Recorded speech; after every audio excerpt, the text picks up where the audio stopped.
میں آپ کا تہ دل سے ممنون ہوں کہ آپ نے مجھے یہ موقع دیا کہ میں اس علاقہ کٹلے کے ایریے میں جس جہاں بیڑی مقام ہے، جو اس علاقے کا ایک دل ہے، اس کے متعلق آپ کو بتاؤں۔ چونکہ آزادی سے پہلے یہ علاقہ پسماندہ تو نہیں تھا، لیکن یہ ہے دور دراز ہونے کی وجہ سے اس کی ترقی اتنی نہیں تھی جتنی اب ہے۔ یہاں جو لوگ آئے ہیں یہ سب باہر سے آئے۔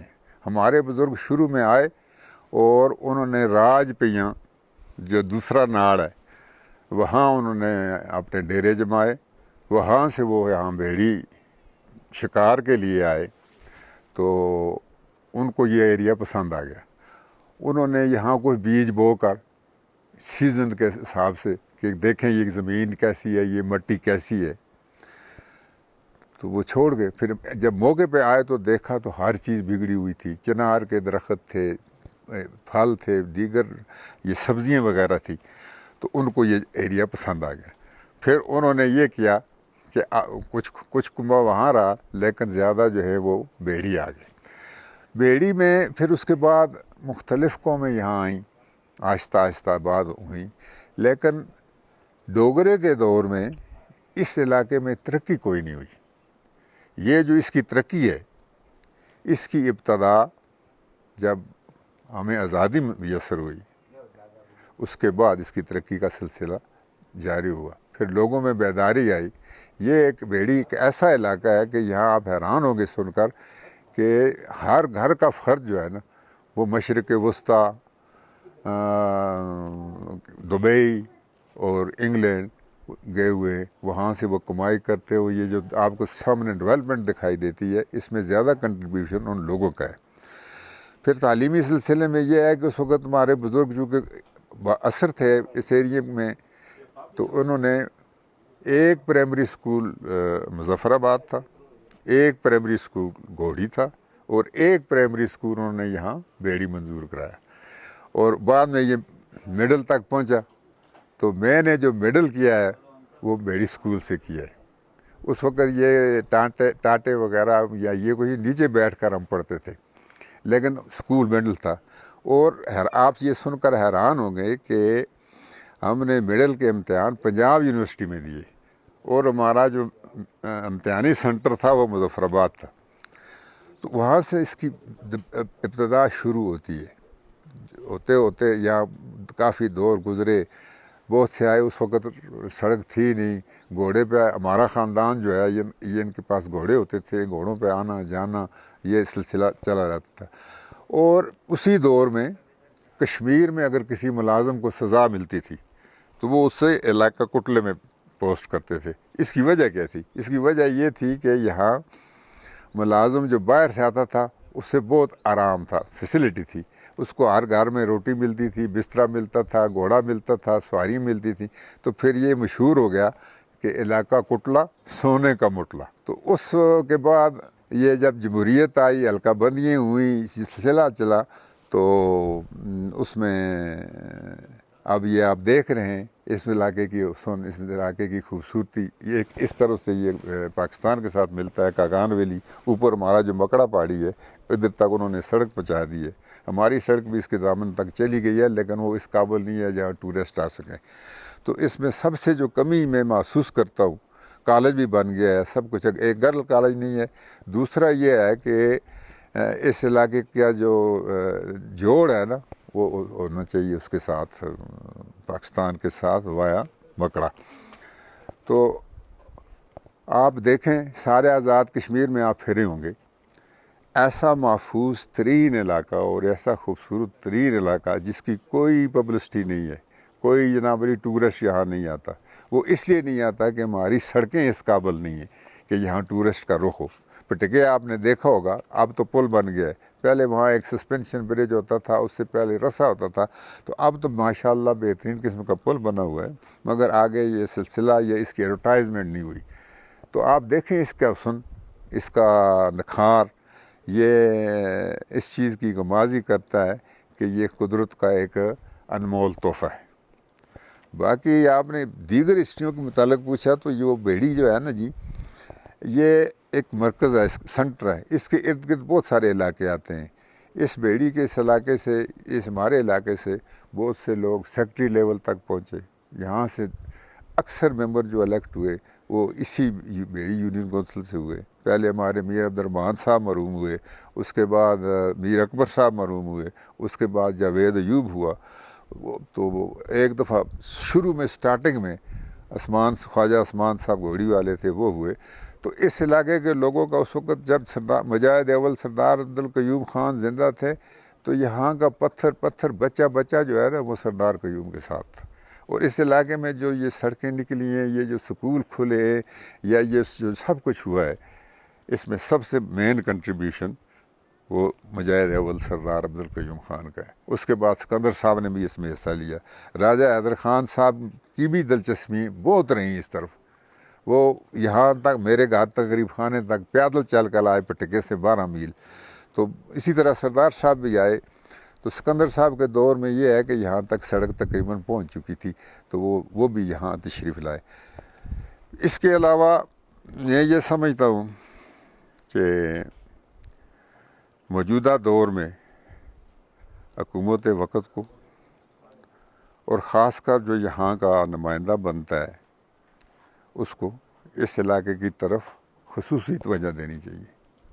آپ یہ سن کر حیران ہو گئے، مجھے کئی دفعہ ٹکٹ ملا الیکشنوں کے لیے، لیکن چونکہ میری عادت کے یہ طبیعت کے یہ خلاف تھا، میں جو بات کہتا ہوں وہ سچ کہتا ہوں. تو سچ کہنا جو ہے نا یہ بڑا مشکل و مہنگا مسئلہ ہے. اس لیے میں نے مطلب یہ سیاست میں رہا، سیاسی کارکن رہا، سب کے ساتھ مراسم رہے، لیکن میں نے الیکشن نہیں لڑا. البتہ شروع میں جب ڈسٹرکٹ کونسل کا نظام چلا تو میں نے الیکشن لڑا. اس وقت چیئرمین چن رہے تھے. میں کوئی 5 سال ڈسٹرکٹ کونسل کا ممبر رہا. تو وہاں میں نے دیکھا کہ مجھے اچھا نہیں لگا. کہ سب سے بڑی وجہ جو میرے دوست احباب یا میرا خاندان جو ہے ان کو یہی شکوہ ہے کہ میں کہتا ہوں کہ فلاں کو ووٹ دو، فلاں کو دو، میں خود کیوں نہیں لڑتا. بات یہ ہے، میں نے آپ سے پہلے عرض کی کہ اللہ تعالیٰ نے میری کوئی طبیعت ہی ایسی بنائی ہے کہ میں 1 سے 2 نہیں کر سکتا.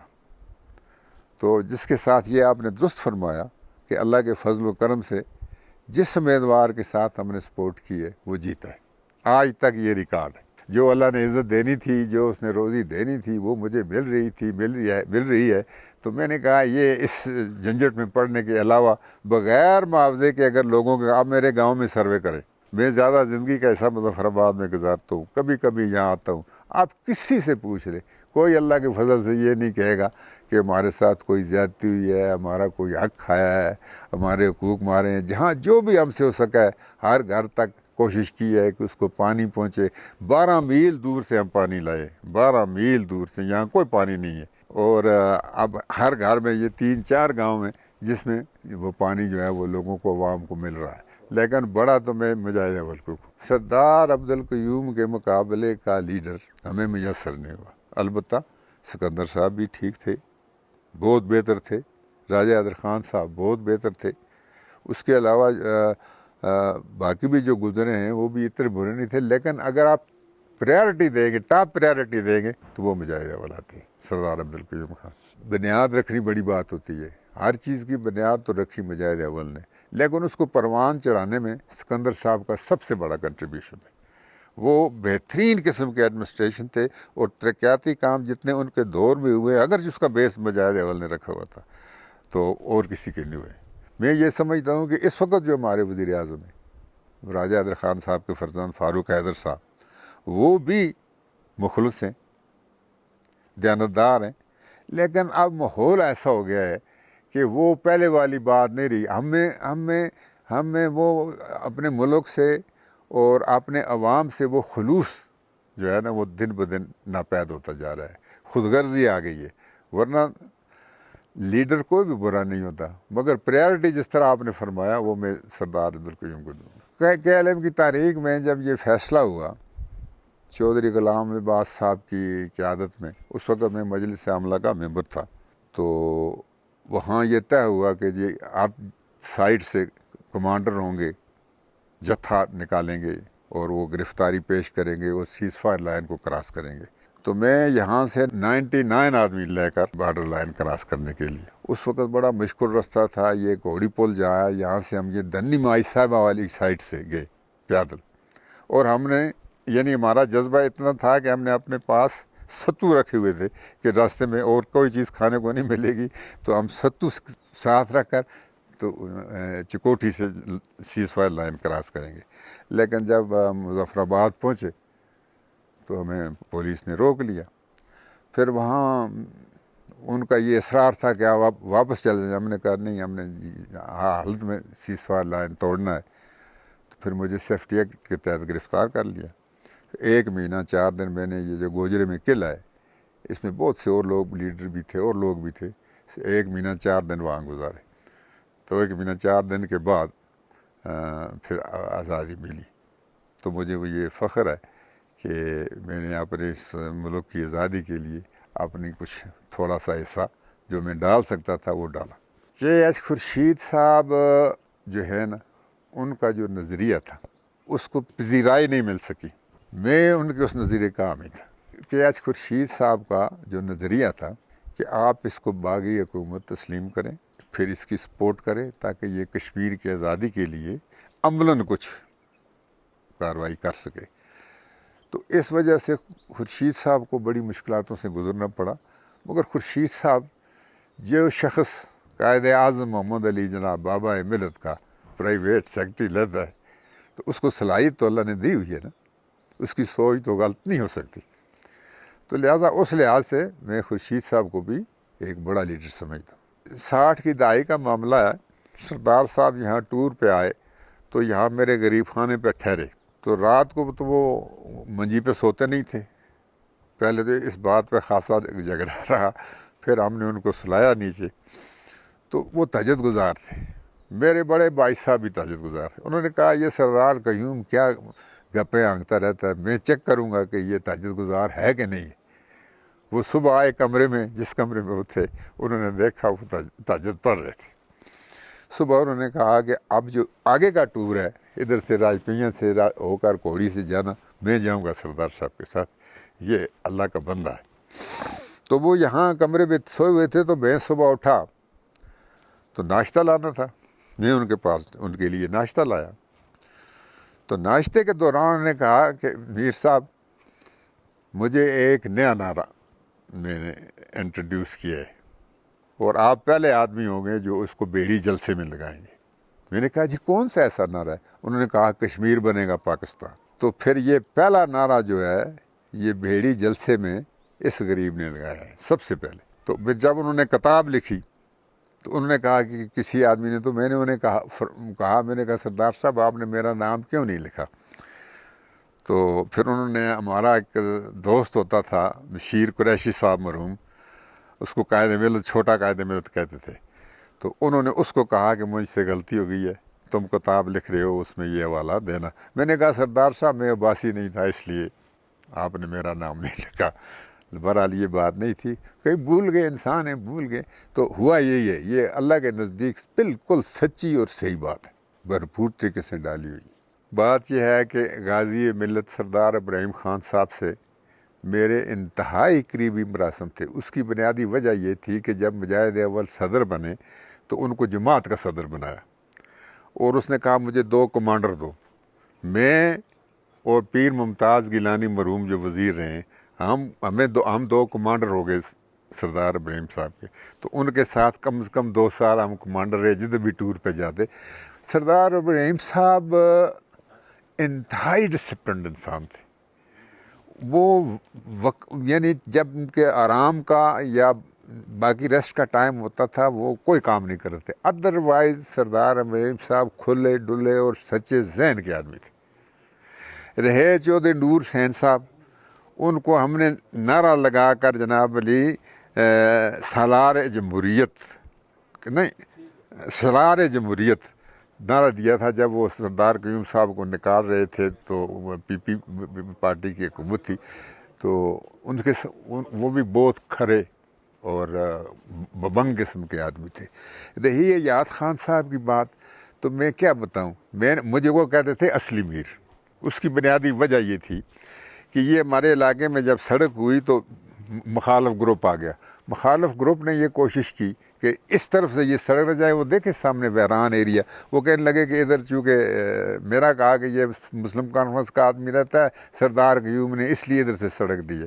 تو وہ شکایت ہوئی, وہ بھیڑی آئے, جب آ کر انہوں نے حالات دیکھا, محل وقوع دیکھا, تو وہ سارا سلسلہ بگڑا ہوا تھا. تو محترم جنرل ایاز خان صاحب نے جو پارٹ پلے کیا نا, وہ سیاسی لیڈر نہیں کرتے. ہم نے تو یہ سمجھا کہ یہ ایک برادری کا بزرگ آدمی ہے. اس نے سب کو بٹھایا, اس نے کہا آپ لوگ ایک ہو جائیں, میں آپ کے جملہ جائز مطالبات جو ہیں وہ تسلیم کروں گا, میرا کوئی اختلاف نہیں کسی سے. انہوں نے سب کو کہا کہ بھائی آپ بھی یہی کہیں. تو کچھ بھی چکڑے وگڑے, بہرحال بعد میں انہوں نے وہ ہمارا صلح صفائی کرائی, اور وہ جتنے بھی اعلانات تھے وہ فوری طور پر انہوں نے کیے, اور نوٹیفیکیشن بھی ساتھ جاری کر دیا. تو ایاز خان صاحب بھی بہت اچھے تھے. جنرل عبد الرحمان صاحب کے پاس میں گیا, اس وقت میں ڈسٹرکٹ کونسل کا ممبر تھا جب وہ صدر تھے. تو میری کوئی لائبلٹی تھی انڈسٹری ڈپارٹمنٹ کی طرف, تو وہ کچھ لیت و لال سے کام لیتے تھے. تو جنرل صاحب کے پاس گیا تو انہوں نے کہا, جب انہوں نے سنا ڈسٹرکٹ کونسل کا ممبر, انہوں نے سوچا کہ یہ کوئی بڑی چیز ہوتی ہے, یہ کوئی ایم ایل اے ٹائپ آدمی ہے. مجھے کہنے لگے آپ سچ کہہ رہے ہیں؟ میں نے کہا جی جھوٹ تو میں نے زندگی نہیں بولا. انہوں نے فوری ڈائریکٹر کو بلایا, اس نے کہا جی یہ گئے تھے, یہ جو بھی واقعہ ہوا تھا, فوری طور پر انہوں نے کہا کہ ایک ہفتے کے اندر اندر اس کی لائبلٹی کلیئر کرو, ورنہ میں آپ کی تنخواہ سے کاٹ کے اس کو پیسے دوں گا. تو یہ سارے لوگ جو تھے نا جی, میں ایک اور آپ کو دلچسپ بات بتاؤں, آپ حیران ہوں گے یہ سن کر. میں بوڑھا ہو گیا ہوں, لیکن میں کبھی نہ تھانے میں گیا ہوں نہ کبھی کسی عدالت میں گیا ہوں. میرے خلاف جو سب سے پہلا کیس بنا, وہ ایسا کیس تھا جو کرنل شیر احمد صاحب کے پاس. تو وہاں مجھے پیش کیا گیا. وہ جو چگلی کرنے والا تھا, جب میری انکوائری ہو رہی تھی, جنرل صاحب کر رہے تھے, تو وہ ادھر پہنچ گیا. وہ مجھے جانتا ہی نہیں تھا کیونکہ وہ جھوٹ تھا. اس نے کہا صدر صاحب وہ لڑکا مجھے ملا ہے, وہ جو بات میں نے آپ سے کہی تھی, تو میں نے اس سے کہا اگر وہ چاہتا ہے تو ٹھیک ہے. تو اس پہ جنرل صاحب ہنسے. انہوں نے مجھے کہا اچھا برخوردار آپ جائیں, اور ڈی ایس پی کو کہا کہ آئندہ اگر مجھے کوئی شکایت ملی تو میں آپ لوگوں کو نوکری سے نکال دوں گا. تو بات یہ ہے جی کہ یہ سب پرانے لوگ جو تھے, اب جو ہمارے وزیر اعظم ہیں ماشاء اللہ بڑے بااخلاق ہیں, بڑے لائق ہیں, بڑے محنتی ہیں. اور ہمیں اس میں فاروق حیدر صاحب میں جو بات مجھے اچھی لگی ہے وہ یہ ہے کہ اس میں کوئی غرور نہیں آیا وزیر اعظم بن کر. وہی اپنا جو خاندانی طریقہ کار ہے, روایت ہیں, البتہ لوگوں کے کام کر کے اس سے دلی خوشی ہوتی ہے. پھر یہ ہے کہ اب وہ پہلے سا سلسلہ رہا نہیں ہے, اب ذرا لوگ سب بیدار ہو گئے, تو اس لیے ہر ایک کے مسائل پورے کرنے ذرا مشکل ہیں. بہرحال اس کے باوجود میں سمجھتا ہوں کہ ان کا دور بھی اچھا رہا ہے. میں آپ کا دل کی اتھاہ گہرائیوں سے شکریہ ادا کرتا ہوں کہ آپ نے مجھے یہ موقع دیا, اور میں آپ کو یہ بھی بار بات پیش کرتا ہوں کہ آپ کو موقع ملا اتنے خوبصورت علاقے کو دیکھنے کا. وہ سامنے گنجا پہاڑی ہے, یہ سامنے مکڑا پہاڑی ہے, اور درمیان میں ہم بیٹھے, اس سے بڑی اور اچھی بات کیا ہو سکتی ہے. جب سردار عبدالقیوم صاحب بھیڑی جلسے میں آئے تو میں نے ان سے مطالبہ کیا کہ ہمیں سڑک چاہیے. تو انہوں نے اعلان کیا کہ میں آئندہ جب بھی آؤں گا بھیڑی تو سڑک پہ آؤں گا. اس کے بعد الیکشن ہو گئے, وہ صدر بن گئے. بننے کے بعد حالات ایسے نہیں تھے کہ یہ سڑک کیسے بنے. بہرحال انہوں نے توجہ رکھی, ہم پرسیو کرتے رہے, تو پھر ورلڈ فوڈ پروگرام آ گیا. تو یہ 1970 میں یہ بھی مجاہد اول کا کارنامہ ہے کہ انہوں نے پریارٹی بیسس پہ بھیڑی کو جو ہے نا یہ ورلڈ فوڈ پروگرام کے ذریعے یہ سڑک دی, اور یہ 70 میں آئی. اس سے پہلے کوئی سڑک نہیں تھی, یہاں میول ٹریک تھے. اور اب میرے پاس ریکارڈ موجود ہے کہ وہ خود گینتی مار رہے ہیں, سارے حکومت کے سیکٹری وہاں پٹکے آئے ہوئے ہیں, دیگر لوگ ہیں. تو جب یہ ورلڈ فوڈ پروگرام سلسلہ چلا تو اس وقت وہاں سے اس کی سٹارٹنگ ہوئی. ہمارے اوپر ایک جگہ ہے, اس کا نام ہے بان. میں پورے آزاد کشمیر میں پھرا ہوں, تو جتنی خوبصورت اور جتنی پلین اور جتنی اچھی جگہ بان ہے میں نے اور کہیں نہیں دیکھی. لیکن چونکہ وہاں اپروچ نہیں ہے ایک سائڈ سے کو پہنچ چکی ہے تھوڑی سی، لیکن ابھی بھی اس طرح کی وہ نہیں ہے جہاں ٹورسٹ آئیں. تو وہ ٹورزم کے لیے بہترین جگہ ہے اور محفوظ ترین جگہ ہے. اور خدا نہ خواستہ اگر کوئی ایسے ویسے حالات بن جائے تو دفاع کے لیے بھی وہ جگہ بہت کام آ سکتی ہے. نوجوان نسل سے سب سے جو بڑی اپیل ہے وہ یہ ہے، پہلے تو وہ بزرگوں کا احترام کریں، اپنے نظریے پہ قائم رہیں، پاکستان کو اپنی منزل سمجھیں، کیونکہ پاکستان کے بغیر ہم کچھ بھی نہیں ہیں. اس کے علاوہ یہ ہے کہ سچائی کو نہ چھوڑیں، اور پھل اسی صورت میں ملتا ہے جو کوئی محنت کرتا ہے. تو اب نئی جنریشن جو ہے اس میں جو یہ محنت والا عنصر ہے یہ ختم ہوتا جا رہا ہے. یہ مطلب یہ ہے کہ محنت کے معاملے میں کچھ تھوڑے پیچھے رہ گئے ہیں. البتہ تعلیمی لحاظ سے بھی ہمارے جو مضامین اسکولوں میں پڑھائے جاتے ہیں، جو ہمارا ہے سلسلہ، اس میں کوئی تھوڑی سی ترمیم کی ضرورت ہے تاکہ رجحان اسلام کی طرف بھی ہو. ہم مسلمان ہیں تو بچپن ہی سے اگر بچے کا رخ اس طرف ہو جائے گا تو وہ مستقبل میں ظاہر ہے راہ راست پہ جائے گا. لیکن نوجوانوں کے لیے سب سے بڑا، میں آپ کو بتاؤں کہ یہ 47 کی لڑائی میں اس علاقے کے لوگوں نے کی بہت کنٹریبیوشن ہے. میرے والد صاحب مرحوم یہاں آٹا جمع کرتے تھے، مجاہد یہاں سے بھیجتے تھے اور ان کو غلہ دیتے تھے کہ بھائی یہ خرچہ کرنا، بوجھ اٹھا کر سرحدوں پہ لے جاتے تھے. اس وقت یہ سسٹم تو نہیں تھا نا کہ بھائی خچریں جائیں، ہیلی کاپٹر جائے، تو وہ تو ہیڈ لوڈ سارا سامان محاذوں پہ جاتا تھا. تو یہ ایک کتاب آ رہی ہے، اب ہمارے ایک عزیز ہیں انہوں نے لکھی ہے، اس میں ساری ڈیٹیل موجود ہے. تو بات یہ ہے کہ وہ بڑا مشکل دور تھا، مگر وہ دور جو کہ نئی نسل نے دیکھا نہیں. انہوں نے جب یہ پیدا ہوئے، اس درمیانی عمر کو پہنچے، تو انہوں نے کچھ اور ہی سلسلہ دیکھا، لہذا ان کو وہ احساس نہیں ہے. اور خاص کر والدینوں کا میں سمجھتا ہوں کہ قصور ہے. میری اولاد یا میرا کنبہ جو ہے جس پر میرا کنٹرول ہے، اللہ کے فضل سے وہ ہر ایک یہ بات سمجھتا ہے کہ ہمیں کیا کرنا ہے، کیا نہیں کرنا ہے، اچھائی کیا ہے، برائی کیا ہے. تو یہ چیز نئی نسل کے لیے ضروری ہے کہ وہ آداب، برادری ازم، یہ مسلک وہ مسئلہ، یعنی یوں تو مرزا بھی ہو، سید بھی ہو، افغان بھی ہو، سبھی کچھ ہو، بتاؤ کہ مسلمان بھی ہو. مسلمان ہونا بڑی بات ہے. یہ چیزیں جو ہے نا یہ عام پھیل گئی، لوگوں نے بزنس بنا لیا ہے اسلام کو. تو بات یہ ہے کہ اگر مسلمان یکجان، ہمیں تو دیکھیں اسلام نے ایسے رستے بتائے ہوئے ہیں، اگر ہم جماعت کرتے ہیں آگے ایک امام کو رکھنا پڑتا ہے، اس کے پیچھے جب ہم لائن میں کھڑے ہوتے ہیں تو ضروری ہے کہ کندھے کے ساتھ کندھا ملاؤ. وہ کس لیے ہے کہ بھائی مسلمان جب گھر سے باہر نکلیں، کسی دشمن مقابلہ کے ساتھ مقابلہ کریں تو کندھے کے ساتھ کندھا ملا کے مقابلہ کریں. تو یہ تو ایک فلسفہ اسلام نے دیا ہوا ہے. لیکن اب یہ سلسلہ رہا نہیں ہے. اب تو بس ہوا میں چلتے ہیں سارے سلسلے، جو میڈیا کہتا ہے، جو کچھ ٹی وی پہ آ گیا، کوئی اخبار میں گپ آ گئی، کوئی کہیں اور سن ڈالی. تو یہ چیزیں جو ہیں محترم، ان کی بڑی ضرورت ہے. اور ہم اپنے طور پہ اپنے جو اپنا قریبی حلقہ ہے، اللہ کے فضل سے ان میں یہ سب چیزیں بھرپور طریقے سے ڈالی. تھینک یو ویری مچ، بڑی بڑی مہربانی.